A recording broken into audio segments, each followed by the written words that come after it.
This song, Call Out My Name, was the first song he played me and immediately affected me in a visceral way. I started to sort of like envision certain moments. I really wanted to make something that didn't feel made in 2017 or 2018. I really wanted to make something that felt like it could have taken place in like 1947 or 10 years in the future. With a lot of the videos that Abel and I have done together, people have come to their own interpretations as to what things mean. That's when videos are very strong, when they kind of are left ambiguous in terms of why certain creative decisions were made.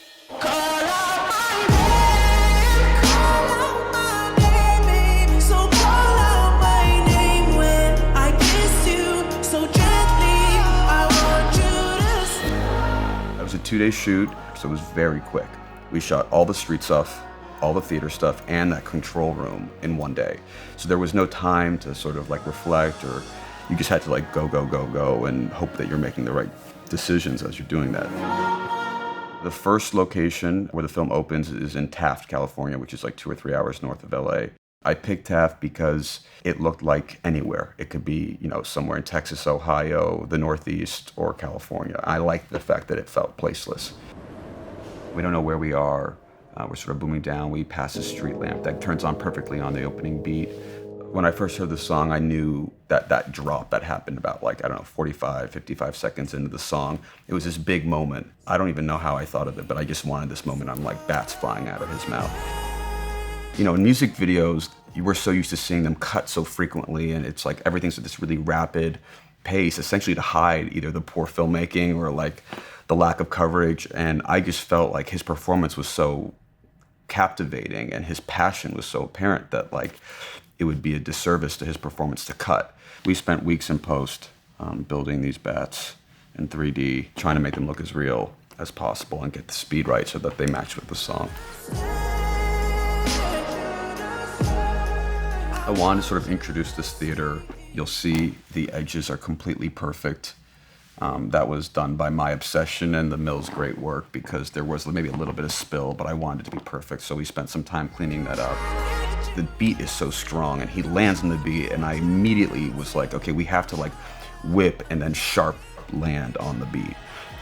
Well, you notice that the image of the screen is kind of like wobbling because the stabilization is working counterintuitively to the movement of the shot. It creates this sort of wobble. And the second my editor did it, it was almost an accident. I said, no, no, no, keep that. We have to do that. Sharp landing and then sort of like back and forth wobble that I think is just, it makes the shot even more powerful. Right when you feel like you think you know what you're seeing, you're surprised again. The sequence before that, it's all these whip pans. The camera's never handheld, and this is now we're like loose and handheld and dreamlike. I wanted these worlds to feel like dioramas, but real life. Whereas dioramas are real dioramas, this is like dioramas but in the real world. A blink over here, he tilts his head. There's a 2D artist I worked at the mill, Jason Bergman, who's amazing. It's so unsettling because it's such an innocent looking animal, but then in the blink is also innocent, but in conjunction with the sort of like beautiful and haunting light, I think make the video pretty singular.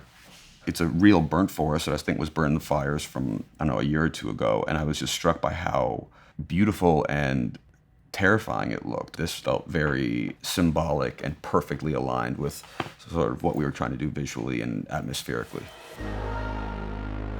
I wanted to make a room that felt new, that felt like it wasn't a reference to something. It just feels like this, like a control room crawl space. And Paige, my production designer, built something that just feels very fresh.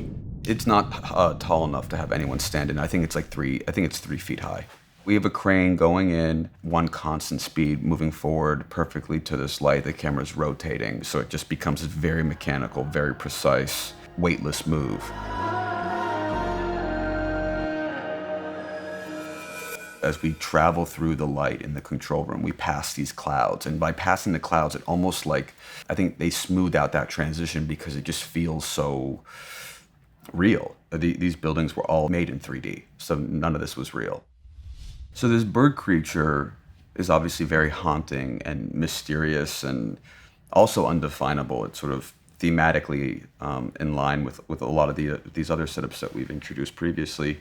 You'll notice the wearing of the paint, the imperfections of the wires, how just sort of loosely placed the clothing on the railing, stuff like that. I think it makes the world feel more real as opposed to artificial. So this was certainly a challenge as well. One of the things that also sells this shot are the reflections of other skyscrapers within the windows. And as we're traveling near it, those reflections change in scale. All the VFX artists who we collaborate with did a fantastic job selling that. So call out my name. I was inspired to start directing music videos because I wanted to become a director, and I felt like it was a great way to define and discover my aesthetic without having to make a feature film. When you create imagery that people can interpret in many different ways, I think is when the video is a success.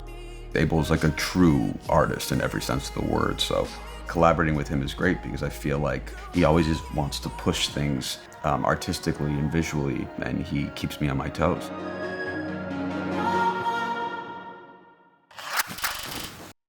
It's amazing how YouTube makes everything look like shit. We put so much work into this to make it look good, and it's like the most fucking vile image.